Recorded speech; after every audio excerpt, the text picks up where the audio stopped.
Comme vous le voyez, professeur bienvenue Antonio, votre réputation précède même la présentation que je m'apprêtais à faire de vous, ancien chef du département de philosophie à l'université d'Abomey-Calavi. Il le disait tout à l'heure, vous êtes le président de l'agence béninoise panafricaine, vous êtes membre du Conseil mondial du panafricanisme. Vous dites qu'il y a le panafricanisme convaincu et vous faites partie de ces panafricanistes convaincus. Ça veut dire qu'il y a d'autres formes de panafricanisme? Bon, en fait, il n'y a pas d'autres formes de panafricanisme. Il n'y a qu'une seule forme de panafricanisme que je définis à ma manière pour être plus simple. C'est l'Afrique, pas les Afriques et pour les Afriques. Je dis les Afriques parce qu'il y a les afro-descendants de l'autre côté. Est-ce que vous voyez, il y a plusieurs Afriques maintenant. Il y a l'Afrique continent et il y a l'Afrique diaspora. Est-ce que vous voyez, vous ne pouvez pas parler de l'un sans l'autre. Et même ceux de la diaspora se réclament encore beaucoup plus du continent et parlent plus du continent que nous-mêmes continentaux, nous n'en parlons. Et c'est pour cela que je ne voudrais pas verser dans le débat, le faux débat de dire, n'est-ce pas, qu'il y a plusieurs types de panafricanisme. Mais le tout dépend du côté où vous vous situez pour regarder les acteurs panafricains. Et c'est ça qui amène, n'est-ce pas, certaines qualifications que j'ai énumérées tout à l'heure dans les petits échanges qui ont précédé cette émission. Vous parliez des panafricanistes rêveurs, panafricains de façade et panafricanistes convaincus. Alors, oui. On est dans le temps. Enfin, permets-moi juste une petite minute. Allez-y, professeur. Mon frère qui est en face de moi, éloge Francis Attadé. En attendant que je revienne sur mon jeune frère Decampos, que je vois ici pour la première fois, si mes souvenirs sont bons. Tout à fait. Oui, mais franchement, je crois que l'État béninois a un intérêt particulier à avoir des gens comme Eloge. Non pas pour lui jeter des fleurs. Et je ne sais pas si on l'écoute vraiment. Si on l'écoutait vraiment, il aurait beaucoup de faux pas qu'on va éviter. Je le dis parce que je l'ai expérimenté. L'expression de griffe, hein? Je l'ai expérimenté lors de notre dernier colloque à Ouida. Et ça portait sur le panafricanisme? Le thème, oui, mais le thème est long un peu. Hein? Le thème est un peu long. Je ne l'ai pas en tête ici que je puisse vous le dire directement. Mais l'Afrique était au cœur des échanges. À idée, tous les 2 ans, tous les colloques biennaux qui s'y tiennent, c'est une thématique panafricaniste ou panafricaine. On invite des gens autour. Lorsque vous parlez de l'idée, on ne peut pas ne pas penser au professeur Honorat Agassi tout de suite, avant même d'aller en profondeur dans nos échanges. Professeur Honorat Agassi qui a dirigé vraiment avec un certain leadership l'idée pendant des décennies. Paix à son âme. Voilà, je vais finir d'abord avec Francis avant de venir rapidement compléter ce que vous êtes en train de dire sur notre baobab, comme on l'appelle.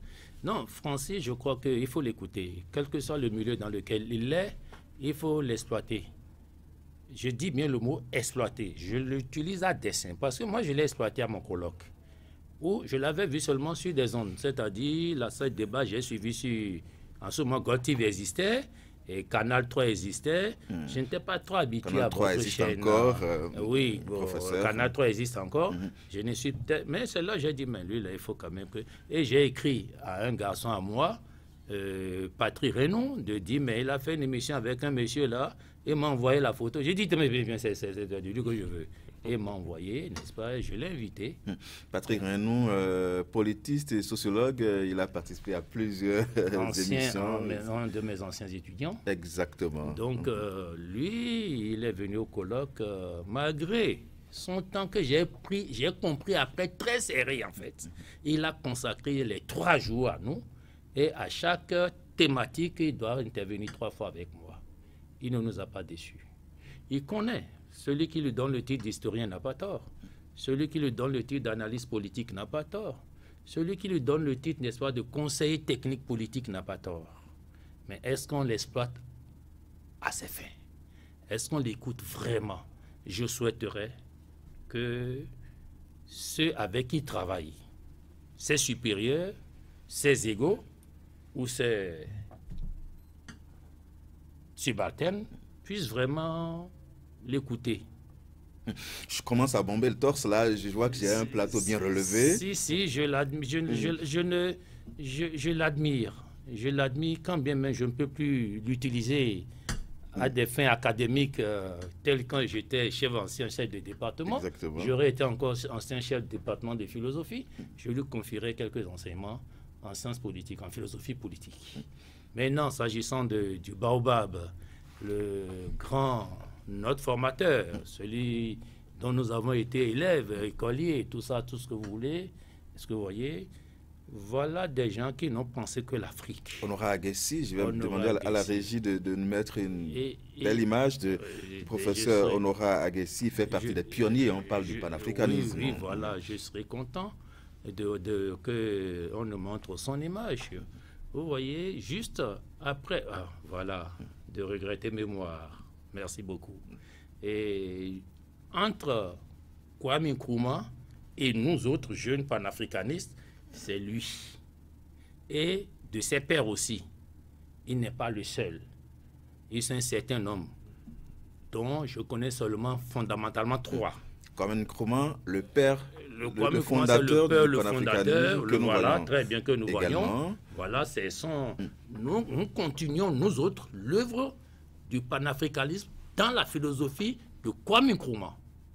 Est-ce que vous voyez? Cette philosophie qui nous a été vraiment enseignée par celui que vous venez de montrer, le professeur Honorat Aguessi, et qui a insisté sur les 3 fondamentaux de Kwame Nkrumah.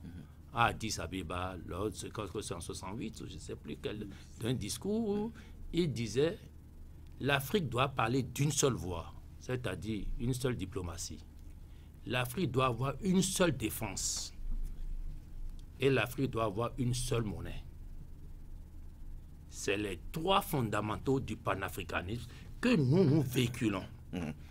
Et il a fini par dire un continent aussi riche que l'Afrique n'existe pas. Et c'est vrai, le professeur Honorat Aguessi, de regretter mémoire, nous l'a enseigné. Nous avons les statistiques, nous avons tout ce qu'il faut pour prouver ça, là, mais ça à notre disposition.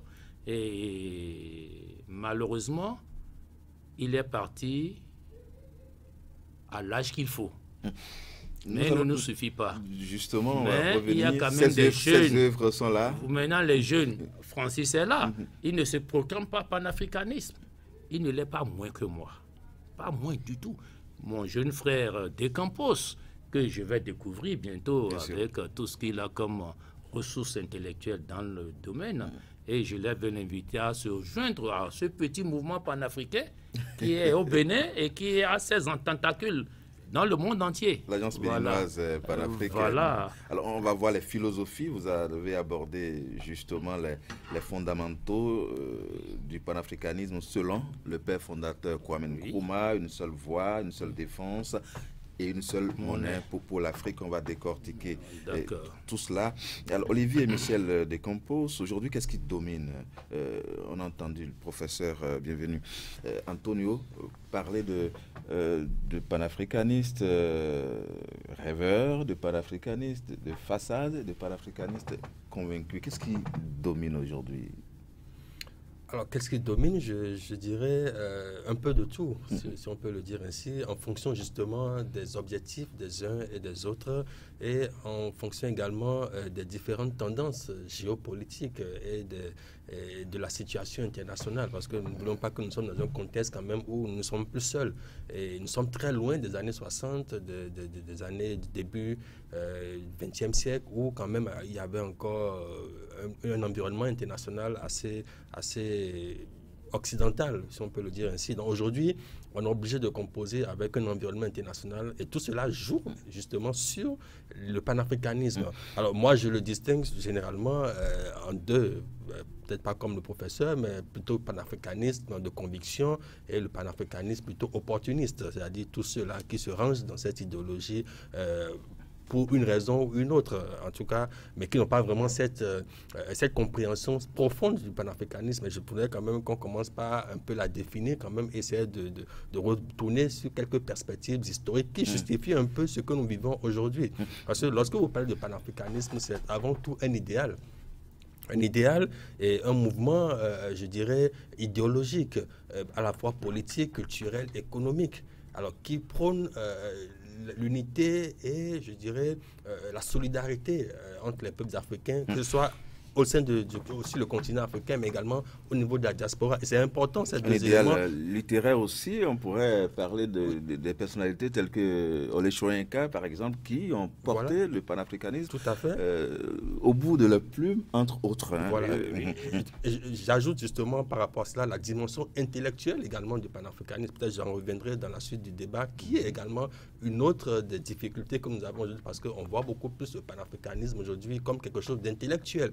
Et qui ne touche pas forcément la masse populaire et qui ne sensibilise pas suffisamment cette masse-là. Et donc, vous avez ce mouvement-là qui naît au 19e siècle dans les Caraïbes, avec en toile de fond la lutte contre l'abolition, la lutte pour l'abolition de l'esclavage. Et donc, petit à petit, tout ceci s'est mêlé aux luttes anticoloniales. Et donc, on a aujourd'hui un peu cette traçabilité-là. Aujourd'hui, c'est plutôt dans le cadre de la lutte contre le néocolonialisme qu'on voyait renaître un peu ce panafricanisme qui a un peu pâli au fil des années. Et maintenant, le problème fondamental qui se pose aujourd'hui et qui justement se posait déjà à l'époque où le panafricanisme naissait avec Kwame Nkrumah, on l'a dit tout à l'heure, c'était qu'il y avait deux courants à l'époque. Il y avait ceux-là qui défendaient l'approche graduelle. Deux courants, deux philosophies, on peut le dire ainsi. Oui, Antonio. Oui, deux courants. Voilà. Oui. Il a raison, il n'a qu'à développer, c'est bien. Ceux-là qui défendaient l'approche graduelle vers justement cette unité, cette solidarité panafricaine. En l'occurrence, vous avez l'ancien président ivoirien Félix Houphouët-Boigny, vous avez avec lui Jomo Kenyatta du Kenya et Julius Nyerere de la Tanzanie. Et donc, vous avez ceux-là, pour ne citer que, l'approche graduelle. Graduelle, c'est-à-dire une intégration progressive, d'abord par les transports, par la coopération sur les transports, les télécommunications, je dirais la science, la technologie, et ensuite la coopération économique, et que le politique ne serait que peut-être dans un futur lointain l'aboutissement de tout cela. Et donc ça, c'était un peu l'idée de cette approche graduelle-là. Et vous avez en face... Partie des ensembles sous-régionaux. Oui, c'est-à-dire... On a eu après, de façon politique ou même culturelle, économique, la CEDEAO, la CEMAC, beaucoup d'ensembles sous-régionaux. Sous-régionaux qui sont venus bien plus tard. Et vous avez en face l'approche de Kwame Nkrumah, donc l'approche panafricaine, qui voulait une intégration totale et immédiate. Et c'est ça, en fait, le clivage qu'il y avait à l'époque, c'est-à-dire, et comme le professeur l'a si bien rappelé, qui se basait sur un certain nombre de fondamentaux. L'union monétaire immédiate, la défense, et la politique étrangère. Et vous retrouvez aujourd'hui tous ces paramètres-là dans le vécu. Quand vous imaginez aujourd'hui qu'on fait des sommets Afrique-Chine, France-Afrique, Corée dernièrement, comment vous pouvez vous imaginer que vous avez pratiquement 54 pays, au moins en tout cas pratiquement tous les pays africains qui vont à ce genre de rendez-vous-là, parler chacun pour sa chapelle. Et donc vous retrouvez là l'idée du combat d'une politique étrangère unique pour l'Afrique, d'une défense unique et d'une politique économique unique également. Donc tout ceci montre aujourd'hui les faiblesses et les défaillances que nous vivons aujourd'hui dans notre Union africaine, qui est justement qui a succédé à l'Organisation de l'Unité africaine. Donc, vous voyez, tout ceci aujourd'hui est un peu, je dirais, un peu comme les conséquences, ou en tout cas justifie ou explique un peu tout ce que nous observons. Un panafricanisme qui s'adapte. Et vous avez fait l'historique, on va revenir là-dessus. Et pour finir là-dessus, et donc les nouvelles formes, si on peut le dire ainsi, de panafricanisme, même s'il n'y en a pas plusieurs, que nous observons aujourd'hui, avec tous les débats autour, naissent un peu de cette volonté-là de revenir un peu aux fondamentaux, c'est-à-dire face à ce qu'on appelle peut-être le néocolonialisme auquel on assiste aujourd'hui. Donc de revenir aux fondamentaux des pères fondateurs et de mettre en place, de mettre véritablement en œuvre cette vision-là du panafricanisme tel que les pères fondateurs l'avaient voulu pour pouvoir avancer. Parce qu'on se rend compte que, tel que nous l'avons fait, et c'est justement le lieu de quand même tirer un peu les leçons de l'échec que ça a été depuis l'Organisation de l'Unité africaine. On s'est rendu compte que il n'y a pas du tout d'unité, alors qu'il fallait qu'il y ait... On va revenir sur le parcours, approche graduelle, approche panafricaniste, donc y aller tout de suite. Il y a aujourd'hui, éloge Francis Attadé, des têtes de proue, des têtes d'affiches qu'on voit dans les médias beaucoup plus qu'Émile Seba. On pourrait parler, paix à son âme, également de M. Omotunde Kalala. Il y a cette conférence dont on va parler tout à l'heure qui a réuni des panafricanistes récemment au Nigeria. Je ne vais pas occulter non plus, professeur, bienvenue. Antonio, lorsque vous voyez justement ces mouvements, ces têtes d'affiches, est-ce que vous avez le sentiment que c'est resté collé à l'idée, aux idées originelles? Je crois que les pères fondateurs, nous, si je peux nous faisons compléter. beaucoup de procès en fait au panafricanisme. C'est vrai que le logiciel a été déparamétré et nous sommes en train de le reparamétrer. Et quand vous voyez les objectifs poursuivis, j'adhère en fait au développement qui a été fait par des campus. C'est réel. Mais vous voyez que le lead du panafricanisme graduel, c'est un francophone. C'est Félix Houphouët. Par contre, le lead du panafricanisme immédiat, c'est un anglophone. Donc, l'approche n'est pas la même. Et quand on a créé l'OUA en 63, on a voulu donner du contenu à la souveraineté des États. L'Organisation de l'Unité africaine. En 63. Mais, dans la conception, dans l'architecture, il y a eu un problème. On a voulu faire de l'OUA le répondant à l'échelle africaine de l'ONU. Et on a plagié. Or, vous savez que l'Occident dominant, qui est devenu l'Occident décadent, n'avait pas intérêt à ce que l'Afrique s'unisse. Tout le problème était là. Donc on a cherché à étouffer l'hégémonie pour soumettre les États africains au diktat de l'Occident. C'est ça qui fait que le panafricanisme, qui était salué à ses origines, n'a pas pu évoluer et atteindre les sommets attendus. L'Afrique serait davantage libre si les leaders avaient pu maintenir le cap. Mais il y a eu l'influence extérieure. Et ces causes exogènes ont nui terriblement à l'Afrique.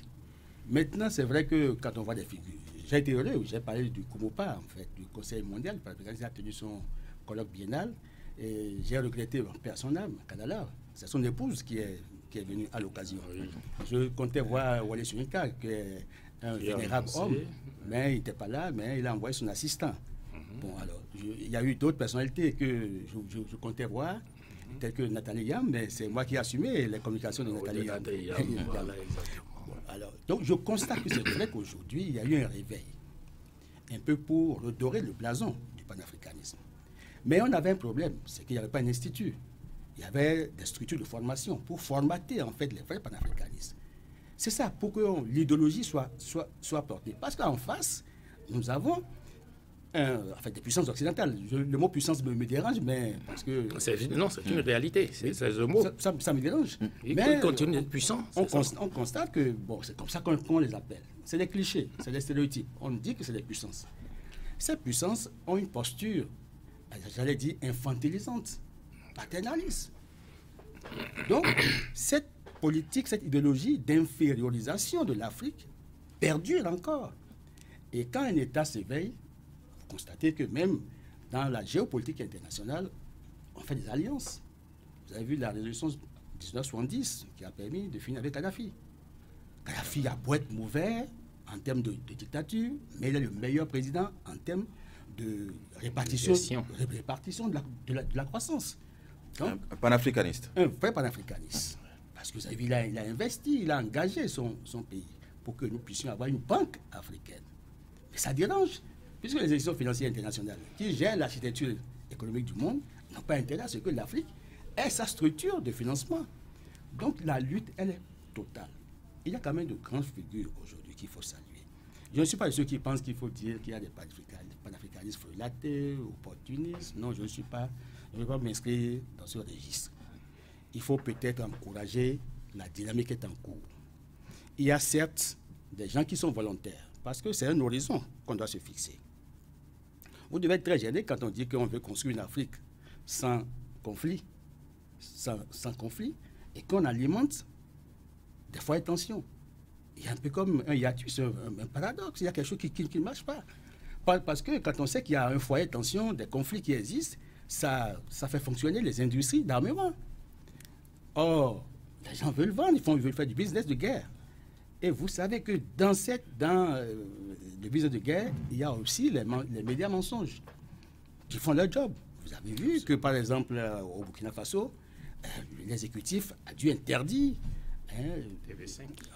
L'émission de certaines radios. Médias. Donc, vous constatez qu'en fait, il y a un terrain de rivalité qui oblige les panafricanistes à prendre davantage plus au sérieux les objectifs et les finalités du mouvement panafricaniste. C'est un mouvement, mais c'est un mouvement qui se veut un mouvement souverainiste, en fait nationaliste. Et les gens ont fait un taux fait, parce que les anglophones n'ont pas les mêmes problèmes que nous. C'est dans l'espace francophone, en fait, les 14 pays francophones, anciennes colonies de la France qui sont en Afrique, qui ont des difficultés. Et qui, intégrés dans la dynamique panafricaine, peut-être ralentissent le mouvement. Je ne fais pas le procès, en fait, aux panafricanistes ouest-africains, en fait, francophones ouest-africains. Mais je constate qu'il y a quand même une lourdeur en Afrique francophone. Par contre, la dynamique est en cours, parce que j'ai rejoint, je crois, le professeur Bienvenu Antonio, pendant qu'il revient du Nigeria, oui. Et après le colloque qu'ils ont tenu là-bas, oui. Qui doit permettre de créer le premier institut, oui. Qui doit former. Panafricain qui doit former. Ben oui, on ne s'est pas vu depuis son retour, et puis curieusement, mais je le vois aujourd'hui. Voilà. Nous allons continuer. Les grandes figures de parler. Font leur œuvre. Kémy Séba, je n'en parle pas, c'est sa ligne. C'est sa façon de défendre la cause panafricaine. Il parle d'urgence panafricaniste. Vous voyez, Nathalie Yam, certes, pratiquement en tandem avec Kémy Séba, mais l'approche de Yam n'est pas totalement la même que Kémy Séba. Et à l'occasion du colloque, j'ai sorti un petit mot qui n'a pas agréé. J'ai dit, mais qu'il y a des panafricanistes fougueux. Il faut qu'on... Et ils m'ont dit non, ils vont faire dans la fougue. J'ai dit, puisque j'ai dit, mais ce qui a manqué. Panafricaniste fougueux.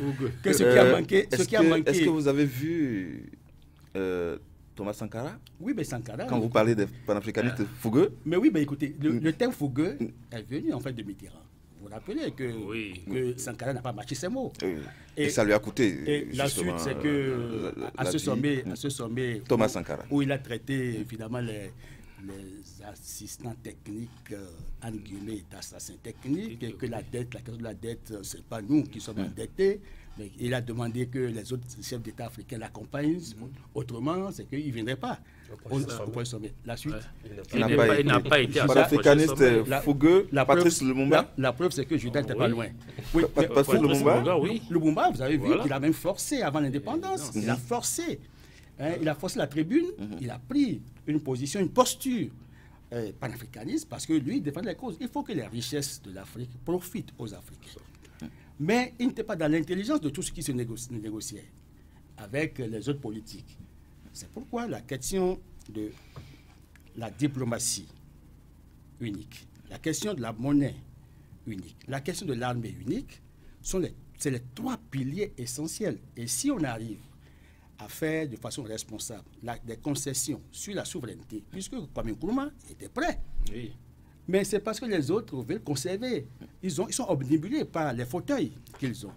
Et c'est ce qui fait, c'est le goulot d'étranglement que nous avons dans la construction de l'unité africaine. Quand vous lisez par exemple Hamzat, Boukari Yabara, qui devait aussi donner une communication à l'occasion de Colombe. Oui, mais là on voyait ça. C'est un historien que j'apprécie très bien de par ses prises de position. Il a écrit un ouvrage quand même sur l'histoire du panafricanisme. Je crois qu'il a écrit Africa Unite. Oui. Africa Unite. Oui, une histoire du panafricanisme. Ça fait 214 pages. Oui, exactement. C'est un ouvrage très excellent qui instruit sur le panafricanisme.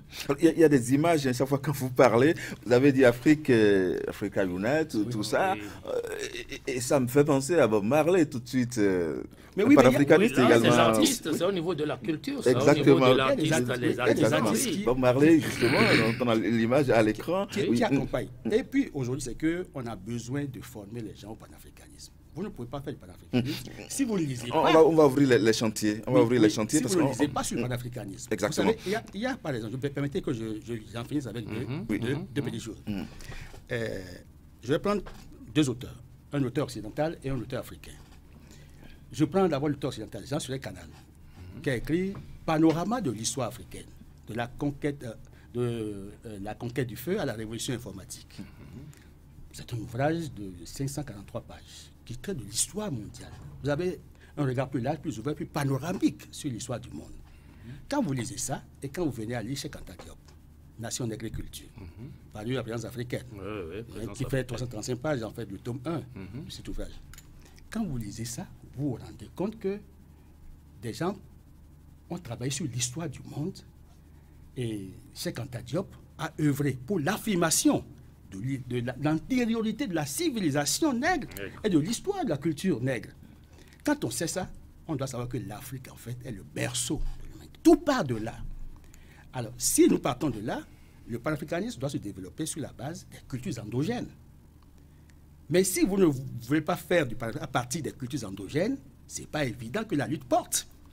J'ai été très choqué, très gêné quand je suis allé, j'ai vu que dans l'espace du colloque, j'étais en costume. Mais par contre, les gens étaient habillés traditionnels. C'est ça l'Afrique.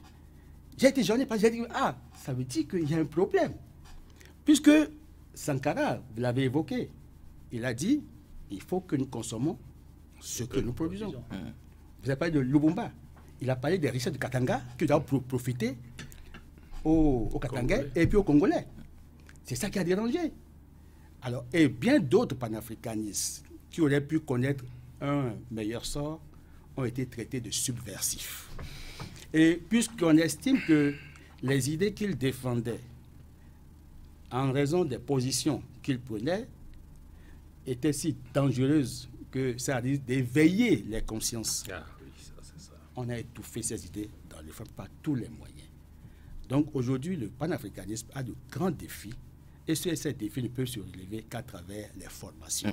On va revenir justement sur le futur. On va continuer de parler des influences externes et de leurs impacts sur le panafricanisme, voire éventuellement les réajustements ou les adaptations que doit connaître le panafricanisme aujourd'hui.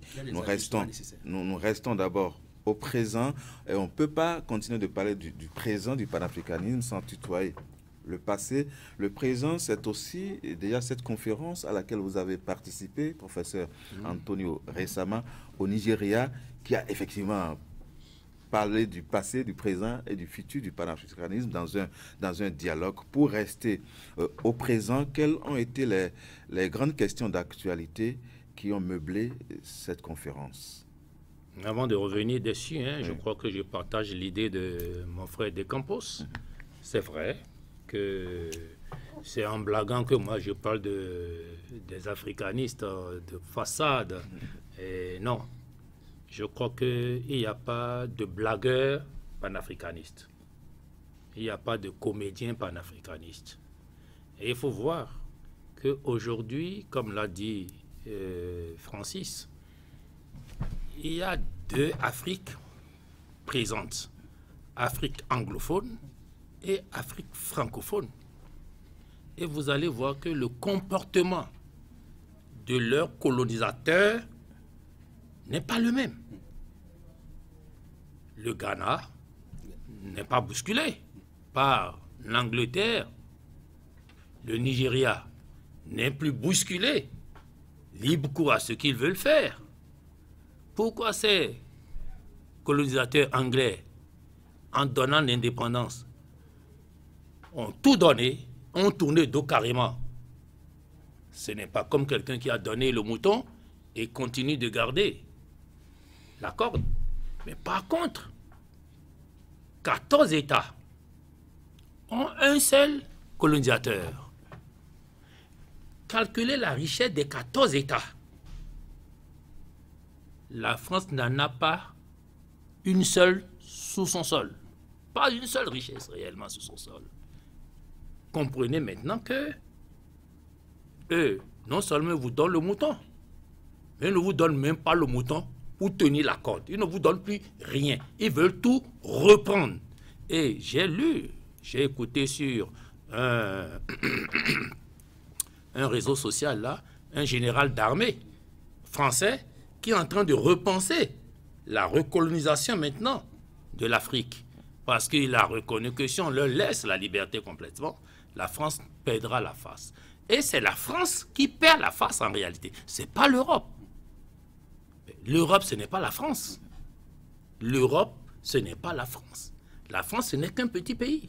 Alors, vous avez catégorisé cette Afrique-là. J'aimerais peut-être qu'on ratisse l'âge. Nous parlons de l'Afrique dans son entièreté. Oui, je viens. Nous avons l'Afrique au sud du Sahara. Oui. Forcément, nous avons l'Afrique arabe, l'Afrique du Nord. Nous avons l'Afrique blanche. Nous avons aussi quelques lusophones, quelques hispanophones. Comment est-ce qu'on met tout cela dans le panier panafricaniste?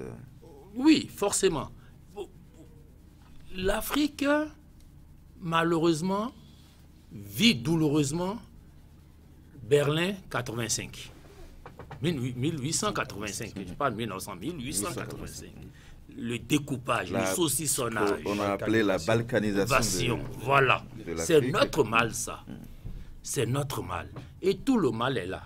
Mais aujourd'hui, si nous venons parler Afrique, nous n'avons plus le droit de compter sur ces balkanisations-là, ces découpages inutiles.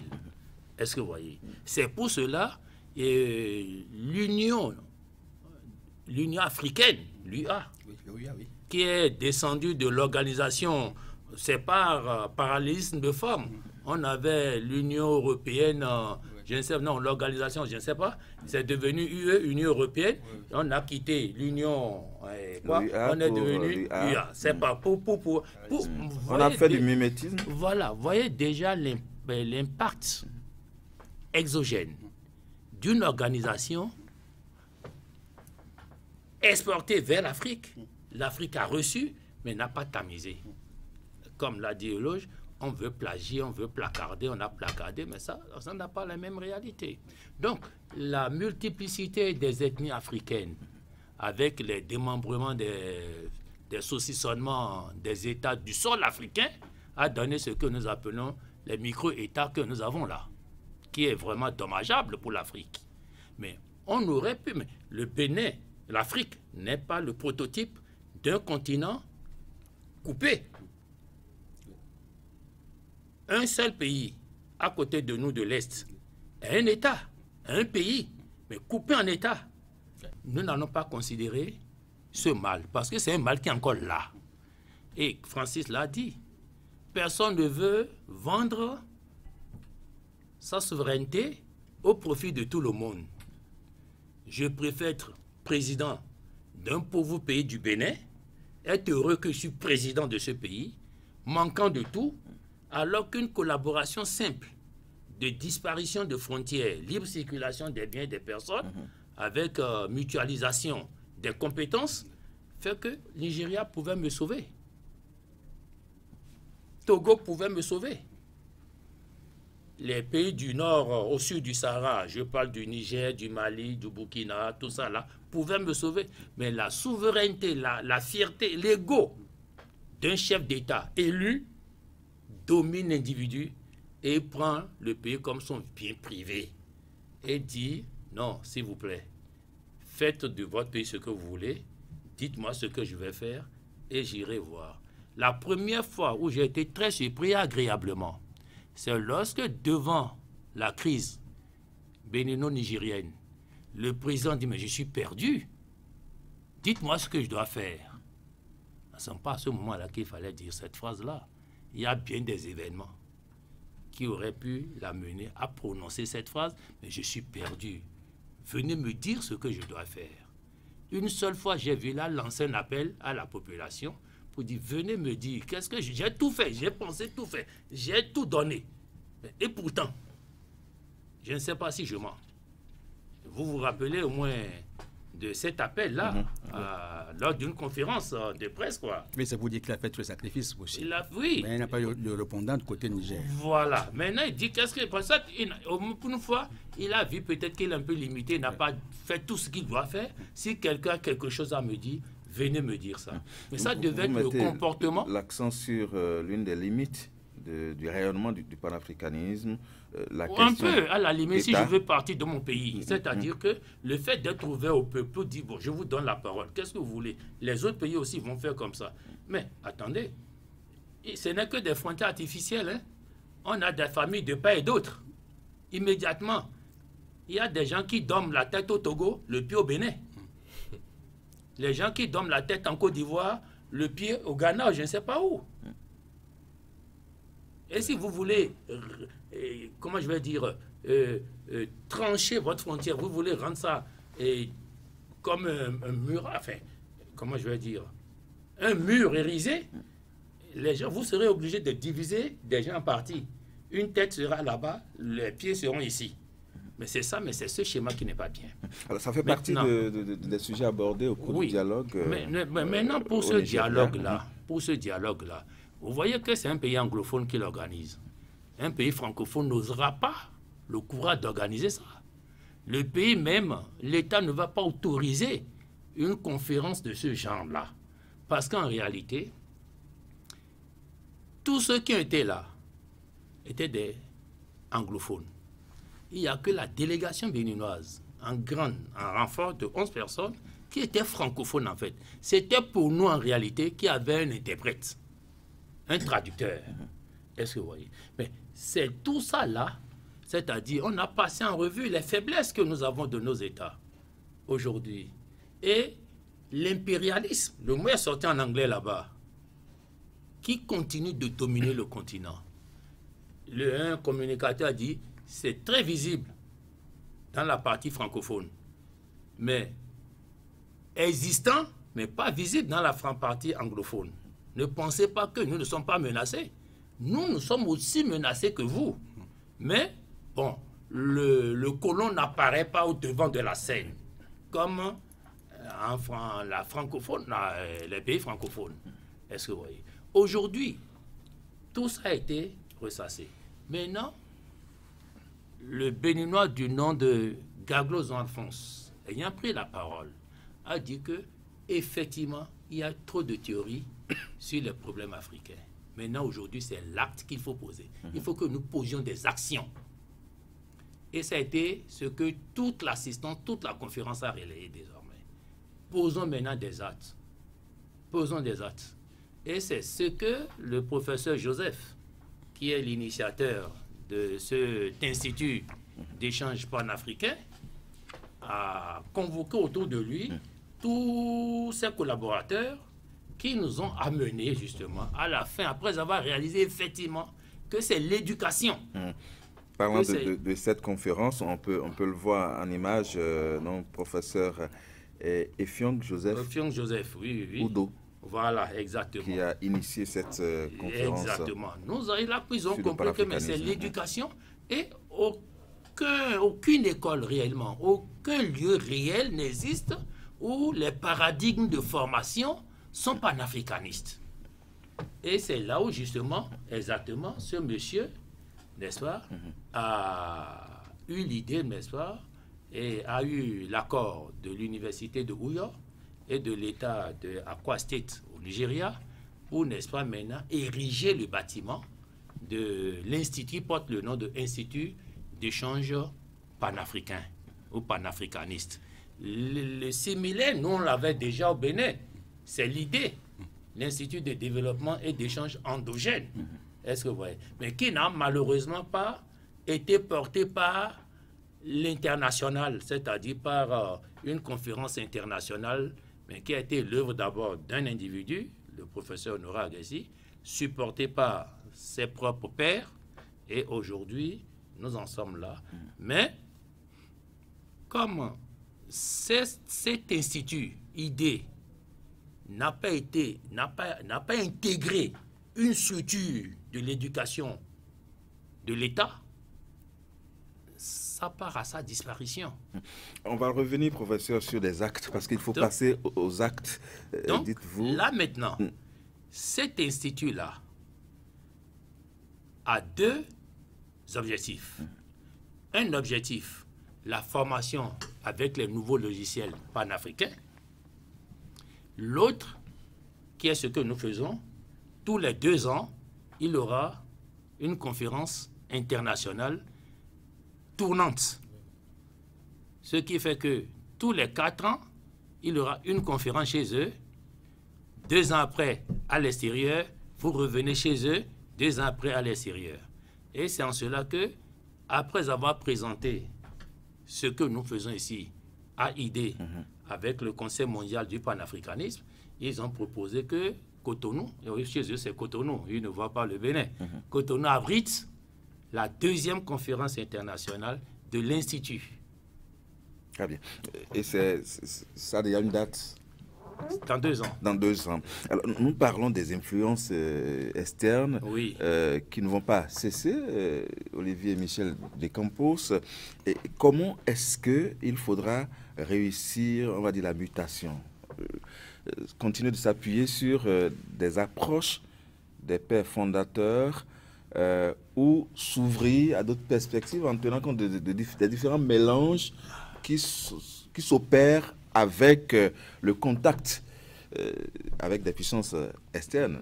Voilà, Olivier Michel Descampos. Je pense que c'est une équation assez complexe. Et quand vous le dites comme ça, la phrase ou la citation qui me revient à l'esprit, c'est celle de Kwame Nkrumah en 63, lorsqu'il disait Africa must unite. Et il avait, étant visionnaire comme il était, il disait à l'époque que c'est maintenant ou jamais. C'est-à-dire qu'il fallait le faire à l'instant où il parlait, parce que justement il disait que si on attendait que chaque État, comme on l'a dit, commence par s'approprier, commence par s'habituer à sa souveraineté, qu'il y aurait du mal, il y aurait beaucoup de difficultés à le faire et que les puissances en griffe occidentale ne manqueraient pas d'empêcher ce projet de se réaliser. Et on peut dire qu'il n'a pas été suivi. Il n'a pas été suivi, bien évidemment, puisque c'est l'approche graduelle qui a prévalu et abouti à la création de l'OIA à l'époque. Et donc, on peut dire qu'on vit justement dans ce paradigme-là aujourd'hui, c'est-à-dire qu'on se rend compte, bien évidemment, que tout ce qu'il avait eu à dire est en train de se reproduire aujourd'hui, de se dérouler sous nos yeux, et que l'intégration qu'on aurait voulu voir se manifester est difficilement atteignable aujourd'hui quand on se base un peu sur toutes les difficultés que nous avons. On a perdu la boussole? Non, la boussole est toujours là. Et pour en revenir justement à votre question, je pense que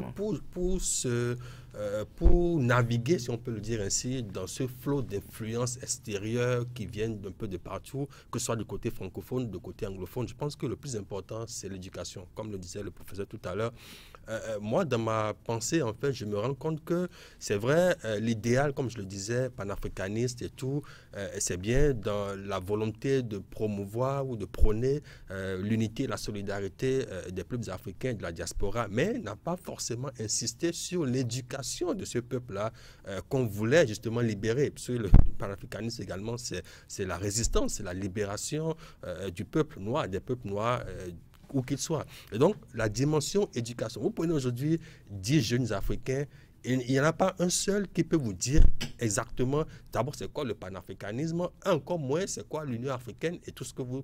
Donc, déjà, il y a un problème fondamental à ce niveau-là. Formation, éducation, mais avec quel contenu? Justement, et c'est là que j'en viens avec un contenu qui tienne compte de cette triptyque-là, c'est-à-dire des valeurs fondamentales même du panafricanisme, c'est-à-dire la culture, le politique et justement le volet économique que Nkrumah d'ailleurs avait développé. C'est-à-dire quand vous prenez... Une seule voix, une seule défense. Oui, une seule monnaie également, mais il faut revenir aux valeurs culturelles. Dans le monde mondialisé d'aujourd'hui. Bien sûr, en tenant compte, c'est-à-dire il faut un retour, parce que vous ne pouvez pas faire du panafricanisme sans tenir compte de l'aspect culturel. Il faut que nous puissions revenir à nos valeurs culturelles endogènes, que nous puissions nous réapproprier justement cette dimension-là, je dirais, intrinsèque à nous, peuples africains, pour pouvoir... Est-ce que nos valeurs endogènes, juste à ce niveau, ne sont pas également modernisées un peu? Lorsqu'on le dit, on se demande, mais la nouvelle code, on la tisse au bout de de quelle ancienne corde? Bien évidemment, il faut une ingéniosité justement pour savoir tirer le meilleur de nos valeurs tout en tenant compte également de l'évolution du monde, tout en tenant compte des avancées technologiques aujourd'hui, tout en tenant compte de l'influence de tout ce que nous avons aujourd'hui comme avantage de la modernité. Il ne s'agit pas de se replier sur soi-même et de rester fermé dans ces valeurs endogènes. Non, il faut peut-être un brassage de toutes ces cultures-là, un mélange un peu de tout ce qui vient et qui est bénéfique et qui est productif pour l'Afrique. Et donc, sans galvauder le panafricanisme, c'est justement l'une des inquiétudes. Le plus important, à mon sens, reste de maintenir les valeurs. Les valeurs, c'est quoi? Les valeurs, c'est l'unité, c'est la solidarité. Aujourd'hui, lorsque vous observez où est l'unité dans ce que nous observons, dans ce que nous pratiquons au quotidien, regardez les comportements entre les différents acteurs africains, je veux dire. Les conflits qui ne cessent de semer sur le continent, où vous avez des rivalités un peu partout. Vous prenez pratiquement tous les ensembles régionaux, il y a des rivalités à l'interne de ces... Donc déjà, il n'y a plus d'unité pratiquement, il n'y a plus de solidarité. Et donc, revenir, en fait, il faut se baser sur ce socle-là, qui est l'unité, qui est la solidarité, pour pouvoir construire un peu ce projet panafricain que nous aimerions voir se matérialiser. Donc, je pense que c'est à cela qu'il faut s'atteler, et sans oublier quand même l'aspect économique, comme je le disais, c'est-à-dire la réappropriation de nos richesses et l'utilisation de ces richesses-là pour le bien-être de nos populations. Je pense que c'est quand même assez triste, hein, si on peut le dire ainsi, ou paradoxal, que je l'évoquais tantôt, les différents sommets qui sont organisés avec d'autres pays, que tous ces pays-là voient en Afrique l'avenir du monde. Vous avez les matières premières stratégiques qui sont nécessaires aujourd'hui pour la transition écologique, pour la technologie, quelle qu'elle soit, et tout ceci se trouve en Afrique aujourd'hui, et tous ces pays-là observent tout cela et viennent un peu faire la cour à l'Afrique, et vous vous rendez compte que nous avons des systèmes où nous déplaçons vers ces pays, alors que au contraire, ce sont eux qui devraient venir vers nous. C'est quand même incroyable que depuis des années, des décennies, voire, et chaque fois, on est dans ce schéma-là où un pays se lève, organise un sommet avec l'Afrique, et les Africains tous ensemble se déplacent. Mais pour aller dire quoi, justement, à ce genre de sommet? Donc, je pense qu'il y a un effort... aimé l'expression passer aux actes, sortie des discours, qui a été le leitmotiv. Oui, vous allez... Je vais prendre la parole. Je vais dire deux petites choses. Oui, à l'opposé de Campos, moi, je crois que les valeurs endogènes, nous devons les préserver des influences nocives de l'Occident. C'est les valeurs endogènes. Parce qu'il y a encore valeurs culturelles et valeurs cultuelles. Il faut faire la nuance. Je ne veux pas discuter sur la sémantique des mots. Mais je crois qu'il faut qu'on préserve les valeurs endogènes parce que c'est ça qui fait nous-mêmes. Bon, ceci étant, je veux dire que nous avons des problèmes. Vous savez que la lutte panafricaine date d'avant les indépendances. Les nombreux congrès qui ont été tenus justement pour rester réaliste. Pour poser les jalons. Rester réaliste, oui. Nous savons que l'idée de Kwame Nkrumah, on l'a pas suivi. Nous sommes dans le panafricain, dans l'approche graduelle. Oui, c'est l'approche graduelle qui ne nous conduit pas à bon port non plus. Inspiré par des leaders en fait francophones. Francophones, oui. Exactement. Oui. Est-ce que le discours, les actes doivent porter toujours sur une seule voie, une seule défense, une seule monnaie, dans une réalité? Non, ce que je dis ceci. Oui, vous avez vu que les États francophones ont accédé à l'indépendance. Vous l'appelez comme ça. Il y a eu des ruptures conjoncturelles, certes, mais des permanences structurelles qui ont permis de reproduire sous un autre format le sous-développement. Et comment est-ce qu'il faut régler ça? Parce que la lutte panafricaine visait essentiellement un idéal. La finalité de la lutte, c'est avoir une Afrique unie, une Afrique forte. Une Afrique qui parle d'une seule voix. Maintenant qu'il y a eu des influences extérieures, parce que vous savez que cette dynamique panafricaine dérangeait, puisque nous sommes tombés dans un contexte de guerre froide, où il y a eu des influences idéologiques qui ont cherché à étouffer, puisqu'il y a eu après ça Bandung, 55, où certains États ont dit qu'ils sont non alignés, alors qu'ils étaient mieux alignés que d'autres. C'est un cocktail qui n'a pas permis au mouvement panafricaniste d'avancer comme cela se doit. Mais la ligne est claire dans la tête des Africains. Mais il y a un peu comme un bicéphalisme.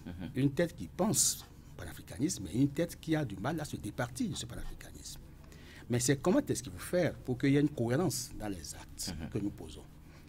Puisque les leaders panafricains ont déjà fait des études, ils ont fait des études, parce que c'est sur la base de l'évaluation du potentiel de l'Afrique qu'ils ont estimé que l'Afrique peut s'autosuffire et être sur l'orbite des pays émergents. Et puis, être aussi un pôle de puissance. Mais, dans la marche, il y a eu quelques petits problèmes. Au point que l'idée première n'a pas été suivie dans la durée parce que beaucoup de chefs d'État ont été assassinés. Et vous savez, suivez mon regard. Beaucoup moins dans le camp anglophone qu'il n'y en a eu dans le camp l'espace francophone. Olympio, au Togo. Autour de la question de la monnaie. Vous savez que la question monétaire, c'est une question de souveraineté. C'est une question de souveraineté. Il y a Tudjeng Pouami, qui est un économiste, je crois, camerounais, qui a écrit un ouvrage, Monnaie, servitude et liberté, la répression monétaire de l'Afrique. Cette question monétaire est déjà posée. Regardez même dans l'espace francophone. Le CFA n'a pas la même valeur ici qu'en Afrique centrale. Il y a déjà un problème. Donc, cette question monétaire, je mets une image. Vous êtes au volant, mais le levier de vitesse, c'est la monnaie, c'est quelqu'un d'autre qui tient le levier de vitesse. Alors, qui détermine votre évolution ou votre régression. Alors, tant que vous n'allez pas vous libérer pour avoir vous-même le levier de vitesse en main, vous ne pourrez pas avancer. Vous ne maîtrisez pas le nombre de kilomètres que vous faites. Toute la question est là. Et lorsque cette question, puisque la monnaie, c'est en 1945 que les accords ont été signés, le CFA, de 1945, c'était pour 75 ans. On est passé les 75 ans et on devait revoir, déterminer sous quelle forme désormais nous fonctionnons. Mais jusqu'à présent, on n'a pas eu la monnaie attendue. Et même au sein de la CEDEAO... Il y a la question, mais comment se libérer lorsque le bourreau tente par sa force, c'est une puissance, vous avez employé l'expression, il vous empêche de vous libérer. Mais oui, c'est ce joug monétaire. Oui, vous savez que la question monétaire est une question sensible, extrêmement sensible. Et partout, les gens ont tenté d'avoir leur monnaie, ça a été souvent difficile. Dans l'espace CEDEAO, qui est une belle organisation, puisque nous tendons vers la dynamique de la consolidation de l'unité africaine, puisque ce sont les organisations sous-régionales, régionales, qui contribuent à mettre en place l'organisation continentale. Si l'expérience a échoué, par exemple, au niveau régional, n'attendez pas que ce soit parfait au niveau continental. Déjà, au niveau régional, c'est vrai qu'il y a encore des blocages à lever sur la libre circulation des personnes et des biens. Je ne sais pas si le professeur a suivi des nuisances au cours de son voyage, mais je sais qu'il y a des concitoyens qui vont à Lomé, qui vont au Nigeria, qui se plaignent de ce qu'il n'y a pas la fluidité, qui sont soumis à des tracasseries de cette façon, ce qu'on ne vit pas au Bénin. Donc, il n'y a pas une harmonisation de la politique à ce niveau, et il faut lever les obstacles. Au niveau de la monnaie, vous avez vu sur les 15 États de la CEDEAO, il y a au moins 7 ou 8 qui ont leur monnaie. Et quand cette théorie de ECO est apparue, portée par Ouattara, certains sont allés, même ils ont été très sévères en parlant de ECO, en fait, Ouattara, je ne sais pas, ils disent que ça fait Ouattara et puis Macron. Macron, oui. Qui ne serait pas arrimé correctement à la philosophie de l'ECO conçue par les pays anglophones. Des actes, donc, qui ne sont pas en harmonie avec les discours. Mais oui, si. Vous savez que la vision, ou la volonté d'aller vers la volonté, c'est d'avoir une monnaie unique. L'Afrique en est capable parce que nous avons les réserves d'or qui nous permettent, évidemment, de gager la monnaie sur l'or. Nous avons les réserves d'or. Bon, nous avons la politique. En fait, on peut parler d'une même voie, une diplomatie. Vous savez que l'Union européenne, ils s'unissent, ils ont une ligne, ils tracent et puis ils défendent. Vous savez, aux États-Unis, c'est l'État fédéral, les Américains. Ils ont une ligne.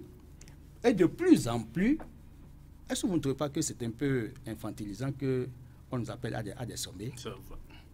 On nous traîne partout, l'Afrique, et puis bon. C'est vrai que c'est l'expression de la convoitise. Mais est-ce que ce n'est pas infantilisant? L'Afrique, un pays, alors, mais tout un continent qui va... Vous ne comptez pas un jour que l'Afrique appelle l'Europe, d'autres pays ici, pour négocier des accords, puisque dorénavant, nous aurons la main sur nos richesses. Nous aurons le potentiel qu'il faut pour développer nos ressources. Et tant que nous n'avions pas une liberté au niveau de l'éducation, c'est ça, c'est pour cela que je salue l'avènement de cet institut, qui va faire peut-être certainement un travail de qualité pour revoir les curricula à ce niveau et surtout les modules de formation pour faire en sorte qu'on puisse atteindre l'homme panafricain. Il va rester l'épineuse question de financement. Non, mais oui, c'est ça. C'est une cause. Mais si vous posez la question du financement, vous savez que l'Union africaine, elle est perfusée financièrement par les institutions financières internationales. Je n'ose pas dire à la face du monde que même son local lui a été mis à disposition par une puissance qui convoite d'autres ressources ailleurs. La Chine. Bon, alors c'est vous qui le dites. Et vous voyez... C'est un secret de polichinelle. Vous constatez avec moi que la main qui donne ordonne. Vous n'êtes pas libre de votre politique. Même la CEDEAO, c'est vrai qu'il y a des barèmes fixés par les États, ils font des cotisations, mais ça ne suffit toujours pas. Je crois en 2023, le budget était évalué, était estimé à 400 milliards. Alors, ils ont de la peine à mobiliser, ils ont eu la peine à mobiliser. C'est pourquoi les défis sécuritaires n'ont pas pu être réglés. Et c'est à cause de ces problèmes sécuritaires que l'Alliance du Sahel est née. Et le Sahel reste un véritable casse-tête. On ne va pas convoquer ici M. Castex en France pour venir nous aider à résoudre cette question. Véritable Castex parce qu'il pose la question du repli identitaire et souverainiste. Les questions qu'il pose sont des questions fondamentales et essentielles qui s'inscrivent dans la dynamique panafricaine, mais il n'y a pas de la cosmétique autour. Parce que les lignes de départ sont assez claires. Bon, maintenant, dans l'opérationnalisation de ces lignes, on sent qu'il y a un peu de la rectitude parce que le souhait aurait été qu'il y ait des ouvertures afin qu'on sente que c'est une dynamique qui n'est pas unitaire, une dynamique d'ensemble. Alors, on va y revenir. On est toujours parce que là, on se sent un peu fermé. C'est pas. En fait, je m'excuse de ceci. C'est vrai que le pôle constitué par les 3 pays de l'AES s'inscrit dans une dynamique panafricaine. Parce que la théorie, le narratif qui a abouti à ça, c'est le panafricanisme. Un peu comme ça a été chanté au Sénégal. Parfois, on sent qu'ailleurs, on se sert du panafricanisme à toutes les sources politiciennes pour atteindre des objectifs, puisque aujourd'hui, vous savez qu'au Sénégal, ça fait le délai de grâce, c'est à peine 3 mois qu'ils ont eu. Actuellement, ils sont crucifiés, ils sont lynchés par les médias. Alors qu'en l'an 2000, quand Ouad était venu, c'est 4 ans après qu'on n'a pas le lyncher. En 2012, quand Macky Sall est venu, c'est 4 ans après qu'on n'a pas le lyncher. Mais si 3 mois après, les panafricanistes qui viennent au pouvoir... Question d'actualité, on va y revenir, M. Attadé. Oui. Le volet politique, justement, le visage politique de ce panafricanisme. M. Attadé qui a cité certains pays qui sont dans la dynamique donc du panafricanisme, la souveraineté, très, très important, la lutte contre le colonialisme et le choix dans les relations internationales. Le néocolonialisme. Le néocolonialisme, pour me faire bien précis, on est bien loin du colonialisme sur papier. Donc, la volonté affichée de choisir les partenaires internationaux pour aborder des questions sécuritaires, des questions économiques, voire également des questions politiques, mais qui, ces pays-là et ces jeunes, ont dû bousculer des normes démocratiques, par exemple. Je prends les pays qui sont en transition, sont sortis d'un coup d'État, mais qui semblent dans la dynamique panafricaniste. Le Mali, le Burkina Faso, le Niger, on parle des pays alliance des États du Sahel. On peut y ajouter dans une certaine mesure la Guinée, le Sénégal y est allé par voie. Pas du tout. La Guinée, non. Il ne faut pas mettre la Guinée encore. Pas du tout. D'accord. La Guinée, il faut l'exclure. On exclut d'abord. Le Sénégal, il faut mettre 3 points de suspension. Le Sénégal qui est allé par voie démocratique. Parce qu'entre le président et son premier ministre, on n'a pas le même comportement. Maintenant, ce n'est plus le même comportement. C'est exact. C'est vrai que le président est dans son rôle. De la diplomatie extérieure du pays. Mais Sonko n'est pas dans cette dynamique de son président, mais il a reconnu que c'est lui le président. C'est ce qui est bon. Il est dans son rôle, d'autant plus que Sonko n'oserait jamais faire sa première sortie, aller voir Ouattara, et après aller en France. C'est pas vrai. Les mêmes... Enfin, nous n'allons pas rentrer dans ce débat interne à un pays sénégalais. Mais ça nous interpelle pour voir que dans un même parti, au départ, on peut parler d'une seule voix. Mais la fonction oblige à avoir des dysfonctionnements. Mais ces dysfonctionnements, il ne faut pas les privilégier. Parce que l'autre est dans son rôle de président. Il s'en va négocier des grands problèmes. Mais il ne peut pas le faire sans avoir consulté son Premier ministre. C'est qu'ils ont déjà fait une séance de travail avant d'aller là-bas. Mais ce n'est pas le voyage. Souvent, nous voyons le voyage, nous voyons le déplacement. Au lieu de dire, attendons pour voir de quoi ils vont discuter là-bas, qu'est-ce que le jeune frère va imposer à son jeune frère, enfin à son frère de même âge. Voilà le vrai problème. Vous excluez la Guinée pour le moment. Pourtant, Oui. l'armée qui est venue mettre fin à un troisième mandat à polémique du professeur Alpha Condé. C'est même plus profond que ça. Le discours n'est plus un discours d'un souverainiste face à la... Bon, je ne veux... Quand l'affaire ne me concerne pas en tant que Guinéen, je ne veux pas en parler. La question, c'est mais où peuvent conduire ces mouvements qui sont quand même prôner le panafricanisme. D'abord. Vous voyez, on peut, comme le cas de la Guinée, parti panafricain et être complètement mitigé. Parce que les réalités auxquelles on est confronté à l'interne du pays ne nous permet plus, n'est-ce pas, d'être aussi péremptoire. Ce n'est pas la Guinée maintenant d'aller chercher un renfort en Russie. D'autant plus que l'épouse ou les deux épouses du président sont françaises. Je ne sais pas. Il y a des alliances matrimoniales qui sont des handicaps après pour le chef, enfin le dirigeant. Est-ce que vous voyez? Est-ce que Ouattara peut faire autrement? Des fois, c'est pour ça que je dis désormais, pour nos chefs d'État, ceux qui ont leurs femmes français ou européennes là, il faut les exclure du jeu, carrément. Sinon, ils sont confrontés à deux dilemmes. Défendre leur pays et défendre le pays du parti du cœur. Qu'est-ce qu'il faut faire souvent? Ils privilégient la partie du cœur parce que leur femme est là pour dire, mais toi, tu ne peux pas faire ça, c'est mon pays. Bon, l'autre va dire, mais moi, mes parents sont là-bas. Enfin, des causes... Sans oublier les enfants issus de cette les causes alliance. collatérales deviendront des causes principales. Est-ce que vous voyez? Bon, revenons. Maintenant, vous voyez, qu'est-ce qui s'est passé?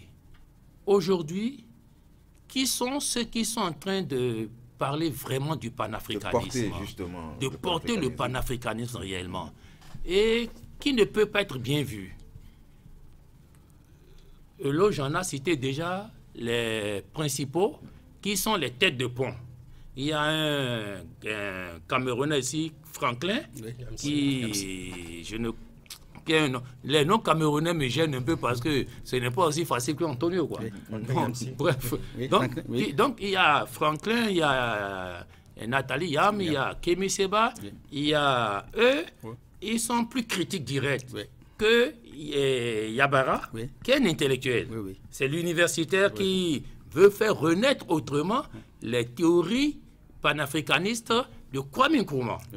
Il a écrit son ouvrage Africa Unite dans le sillage de Africa Mass Unite pour réveiller la pensée. Maintenant, en réalité, qui sont ceux qui sont au devant maintenant de la renaissance du mouvement panafricaniste?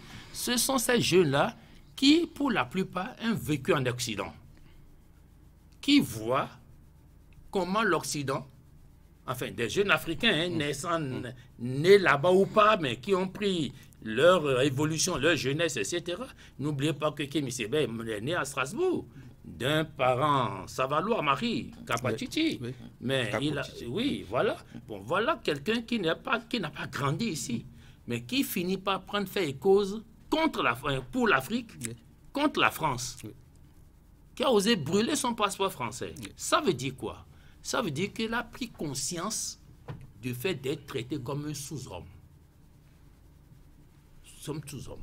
Et ceux-là, au lieu qu'ils viennent renforcer des présidents africains, des chefs d'État africains, pour les dire, allez de l'avant, nous vous supportons, c'est eux qui viennent maintenant porter le flambeau, mais qui deviennent, n'est-ce pas, qui sont dans les mires des chefs d'État.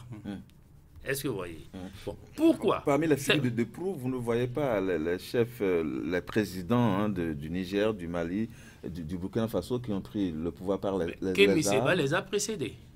D'accord.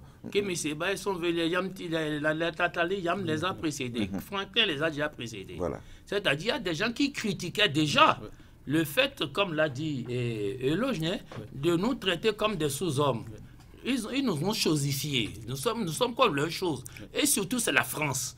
Parce que les autres ont comparé. Moi, si je compare, je viens du Nigeria, ça fait à peine 4 ou 5 semaines. J'ai vu ce qui se passe là-bas au niveau de leur appareil gouvernemental. Tout ce qui se passe depuis la crise Niger et par le putsch. Mais pourquoi on les appelle des putschistes? Et le vocabulaire, c'est l'Europe qui relaie ça tout le temps.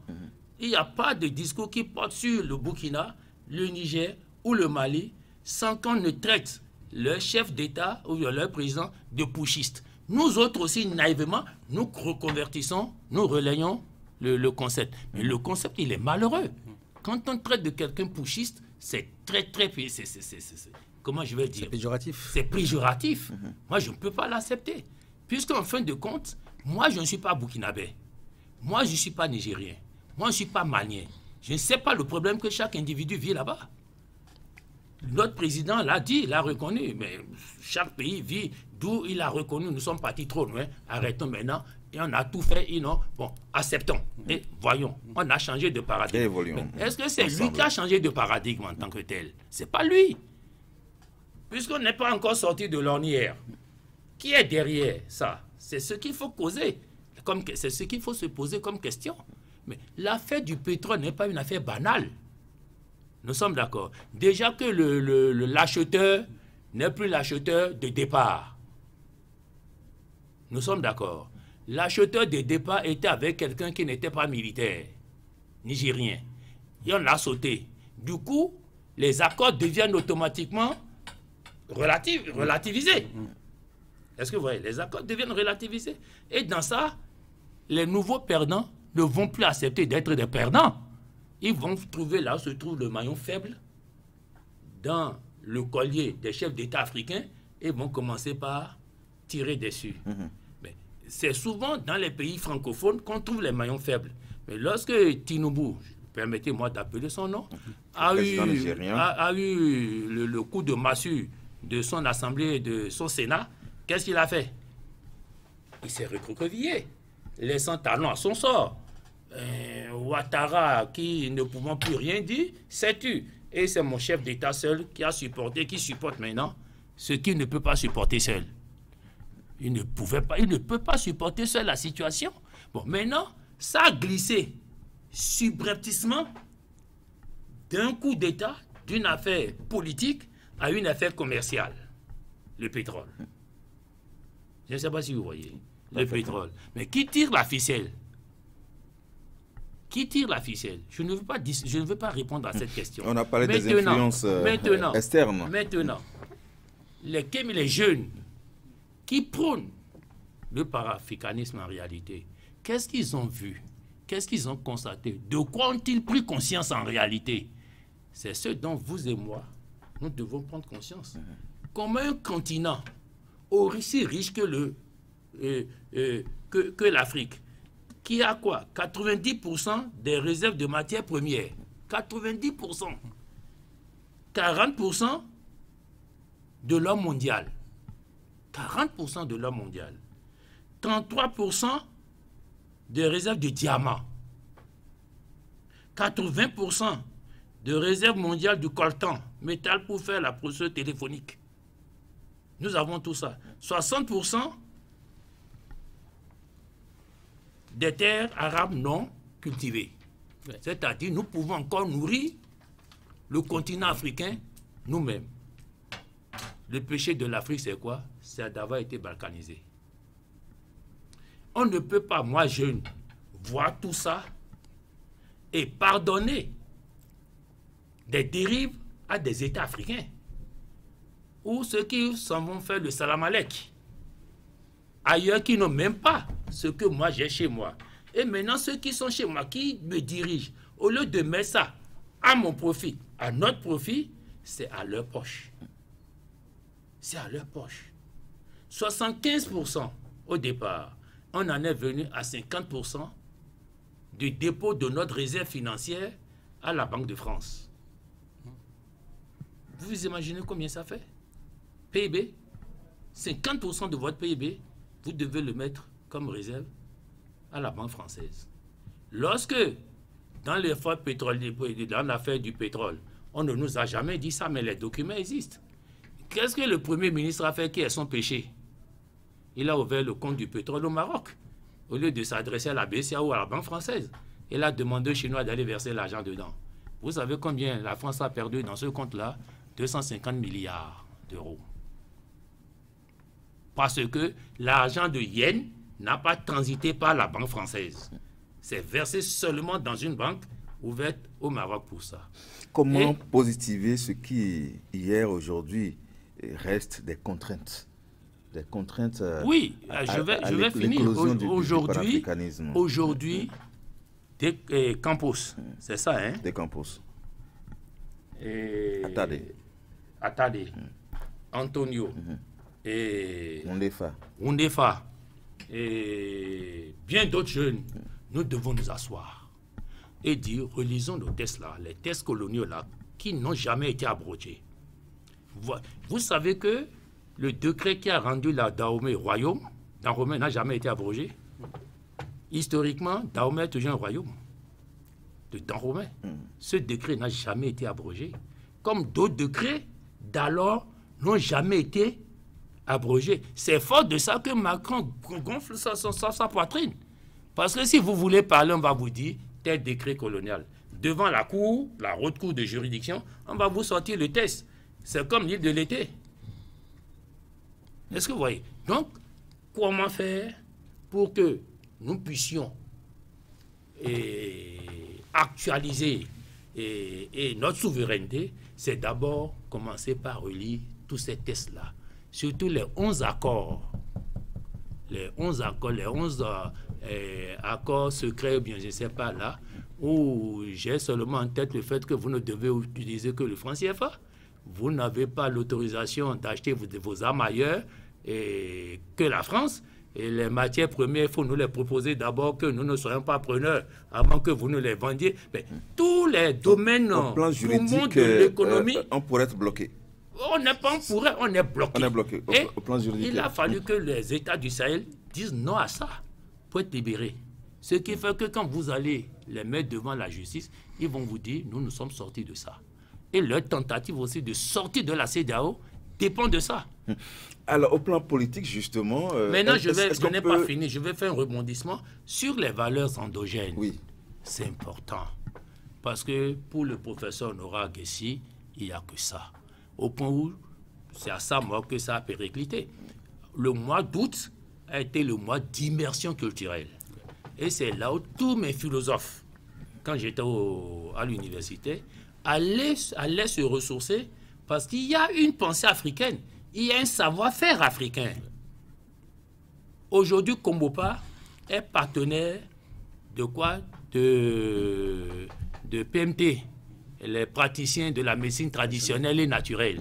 Et nous sommes aussi leurs partenaires. Et c'est le moment de bien définir l'idée pour qu'on comprenne. C'est l'Institut de développement justement, ça, et d'échanges endogènes. Oui, et d'échanges endogènes. Et c'est ça que Kombopa utilise maintenant en allant créer le partenariat, le nouveau bureau du Kombopa avec les PMT, c'est-à-dire les praticiens de la médecine traditionnelle et naturelle, dont je suis le président par intérim de leur coordination. J'ai près de 35 chapelles, c'est-à-dire regroupement du nord au sud, des tradis praticiens. Moi, je ne vais pas à la pharmacie, c'est fini ça. J'ai une toux là qui m'embêtait, mon épouse allait chercher une sirop, je ne vais pas appeler le nom pour ne pas faire tout ça là, mais je vais appeler le nom de celui-là, le traditien Kouglo, sachant de Porte-Novo, pardon, de Porte-Novo. Il dit, merci, il va rien, oui. Oh, c'est une plante qui pousse devant ma cour. Vous donnez en même temps une recette là. Qui est très amère. Mais en 3 jours de prise de Rlinwé, c'est fini. Ma paix est partie, sinon je serais en train de tousser depuis. Mais vous allez voir, il y a un arrière-fond qui reste là maintenant. Mais voilà. Donc, comme on l'a dit... Oui, pris directement comme directement bouilli comme thé. C'est amer, plus amer que la Nivaquine. Bon, et le a dit... dans leur authenticité. Il n'a pas utilisé le mot authentique, mais dans leur originalité. On ne va pas les galvauder. On ne va pas les galvauder. C'est-à-dire, ce qui est fondamental, basique, le reste. Il a parlé de l'unité. Il a parlé de la solidarité. Mais comment on va me faire? Et heureusement que le corps religieux catholique a refusé. On dit maintenant il faut célébrer le mariage des homosexualités. C'est des contre-valeurs sociales. J'ai un ami à moi, Pascal Arossi, s'il était ici, il va vous crier dessus pour ces contre-valeurs qu'on nous importe et que nous aussi nous prenons sous forme de loi. C'est pas possible. On veut se libérer et mentalement on veut être maintenant acculturé. Souvent on a une tendance à faire comme les autres. Pascal Arossi, déjà... professeur de lettres. Hein? Professeur de lettres qui a fait beaucoup de publications. Exactement, je parle de lui. Prochainement, il faut l'inviter peut-être parce que lui aussi il a sa position sur le problème. Donc, s'il vous plaît, l'endogénéité est fondamentale si on veut être panafricaniste. Mon frère Euloge, un peu s'est culpabilisé du fait qu'il était en costume. Mais c'est sa fonction. Parce que de là, il va encore ailleurs. C'est-à-dire qu'il était entre deux chaises. Il était entre la chaise que moi je lui ai offert de venir faire, moi pour moi, la communication. Et son portable sonnait. Mais il a mis tellement ça sur silencieux que si tu n'es pas près de lui, tu ne sauras pas qu'il a. Parce que des fois, quand il commence par accélérer sa communication, il faut savoir qu'on est en train de le titiller. Et dès qu'il finit la dernière réponse, bon, professeur, moi je m'en vais, on m'appelle. Alors, quand tu as tout ça, dans quelle tenue tu veux être? Encore que j'aurais aimé qu'on imite Thomas Sankara, que le costume, c'est-à-dire les 3 pièces, chemise, cravate, veste, ne soit pas la tenue officielle. Ça peut être une tenue officielle pendant des événements internationaux où on veut faire comme les autres. Encore que on peut marquer la différence en venant avec ces 3 pièces et c'est nous. Et au Nigeria, pendant tout le temps qu'a duré, n'est-ce pas, la conférence, mais les gens étaient comme moi, simplement avec leur gobi. J'ai voulu acheter le gobi, mais je n'ai plus trouvé ça. Ils ont une sorte de gobi sous forme de pirogue là, qui me semble pas comme ce que moi j'ai lu. Non, c'est une autre là, mais j'étais allé le jour là, le monsieur n'était pas arrivé au marché, mais parce que ça m'a plu. C'est une tenue de leur localité, ça m'a plu. Donc, nous devons nous voir nous-mêmes et ne pas nous vendre d'abord. Mangeons ce que nous produisons. Produisons ce que nous devons produire pour notre nourriture. Aujourd'hui, le Burkina est en train de faire des pas, même si c'est timide, je vois ça de loin. Je suis ça de loin. C'est un pays qui retient mon attention parce que il n'a pas la mer, il a la pluviométrie difficile et pourtant c'est eux qui nous envoient de la tomate. Oui. Justement, nous parlons des faiblesses du panafricanisme, mais également de ses forces. Vous venez de mettre l'accent sur une force, et pas que. Vous avez parlé de la promotion de tout ce qui est endogène. Vous avez mis l'accent sur l'agriculture, notamment en parlant du Burkina, sur ce cas précis, dirigé par un président, tout comme le Mali, tout comme le Niger, aujourd'hui, des présidents qui sont arrivés au pouvoir en cassant, on va dire, les normes classiques démocratiques. Est-ce qu'au plan politique, ces visages du panafricanisme peuvent nous amener loin, en réalité? Vous parlez des présidents qui ne sont pas forcément arrivés au pouvoir. Par les voies démocratiques, par les urnes. Par les urnes, exactement. Par les urnes.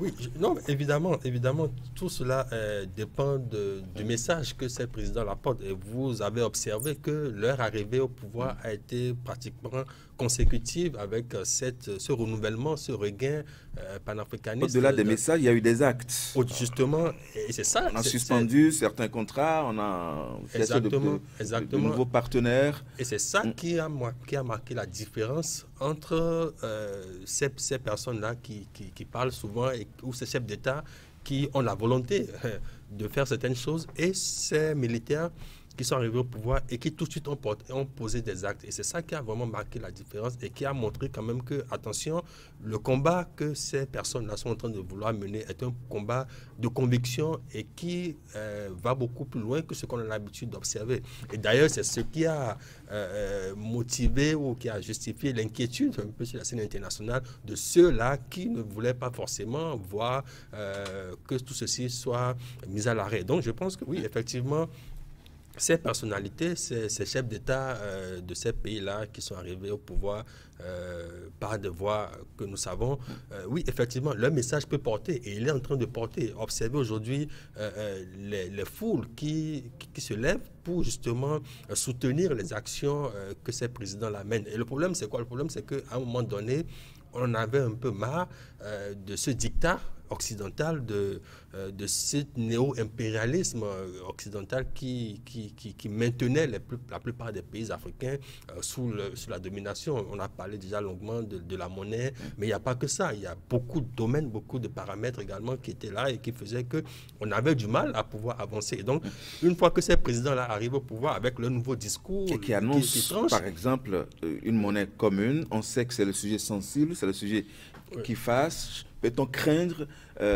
qu'ils subissent les mêmes sorts, par exemple, des représailles, justement? Évidemment qu'il y a des représailles et qu'il y aura des représailles et qu'il y a déjà même des représailles parce que leur sécurité, déjà en tant que personne, n'est pas garantie à chaque fois. Et vous avez observé ce qui s'est passé dernièrement avec le président burkinabé où on a soupçonné, en tout cas, on a entendu dire qu'il aurait eu un problème. Donc, c'est pour dire que déjà, il y a forcément des forces qui vont aller contre ces différentes velléités-là d'indépendance, ces différentes velléités de souveraineté. Et puis on l'a dit également, le panafricanisme également porte en lui un fort élan de souverainisme. Il faut quand même arriver, il faut d'abord être indépendant, libre de ses choix, avant de pouvoir mettre en œuvre un certain nombre de mesures qui sont assez fortes. Et donc, je pense que la dynamique actuelle de recherche de souveraineté, d'indépendance que nous n'avons pas effectivement eu en 60, c'était des indépendances sur papier, mais la réalité était là. Et donc, aujourd'hui, vous avez cet élan-là d'indépendance, de souveraineté qui permet à ces pays-là, justement, de pouvoir poser des actes que d'autres ne pourraient pas forcément faire parce qu'ils sont dans une dynamique. Des valeurs telles que la solidarité, l'unité peuvent se faire autour de ces personnes dont l'avènement au pouvoir a été quand même problématique? Oui, et puis vous observez déjà un peu, quand vous prenez le cas du Mali, où la situation politique est en train de se décanter, si on peut le dire, parce que le président de la transition est potentiellement candidat, si on peut le dire ainsi, au fauteuil présidentiel. Donc ça voudrait dire quoi? Ça voudrait dire que bientôt, on ne parlera plus en griffe de putschiste, mais lorsqu'il y aura... Et regardez ce qui s'est passé on a vu le même schéma au Burkina, où la transition a été prolongée avec la possibilité au capitaine d'être candidat. Et donc, on va progressivement aller vers une transition de ces régimes militaires-là vers des régimes tout à fait en griffe, je mets ça toujours en griffe démocratique, en tout cas aux yeux des Occidentaux, et donc qui enlèveront cette étiquette péjorative-là de putschistes ou de personnes étaient arrivées au pouvoir par des voies non autorisées. Et donc, c'est pour dire quand même qu'il y a une adhésion.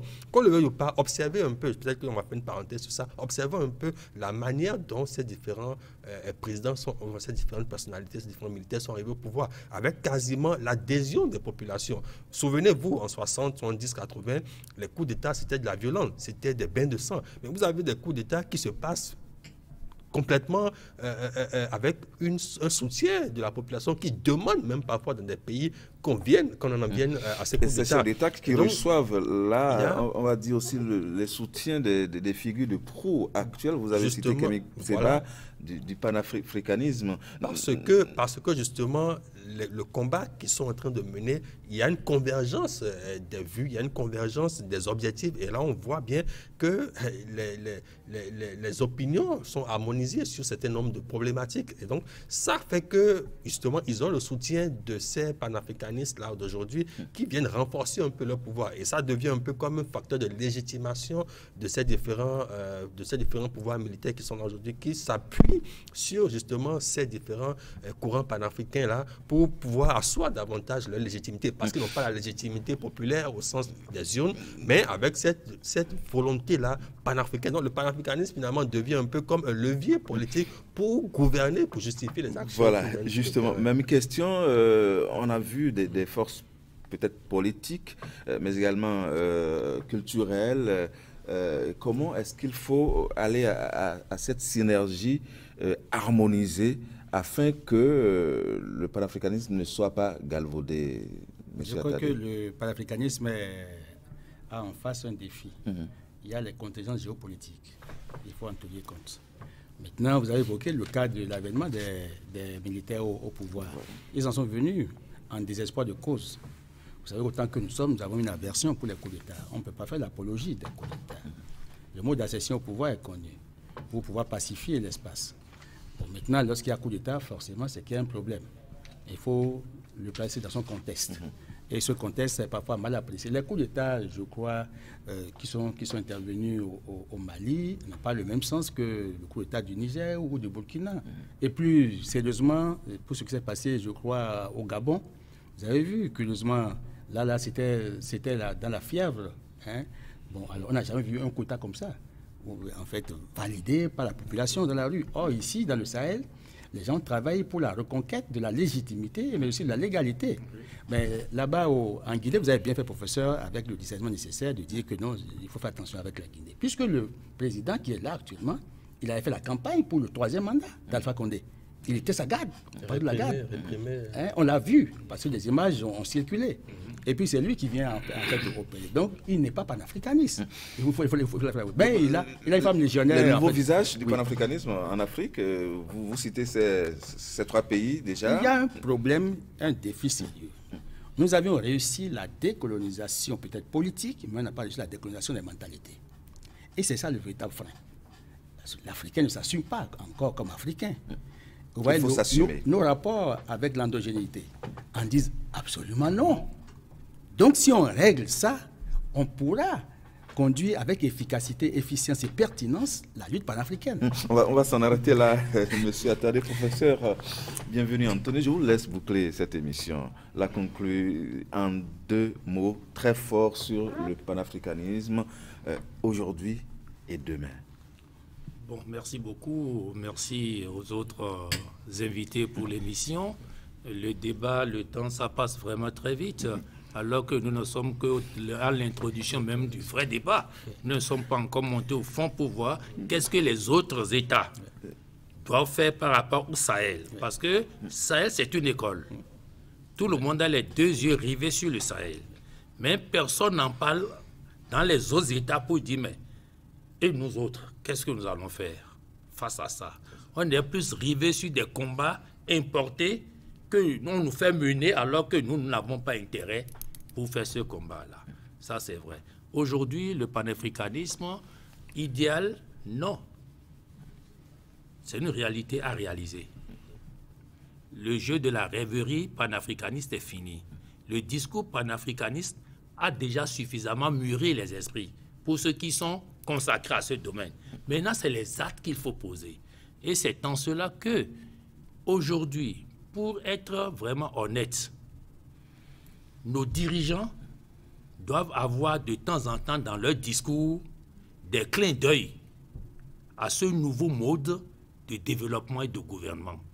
Parce que le panafricanisme est comme la démocratie.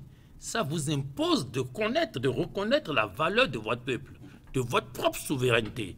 Moi, je ne vois pas que c'est moi qui vais venir dans le foyer de Francis pour mettre de l'ordre. Il est homme pourquoi? Il est père de famille pourquoi?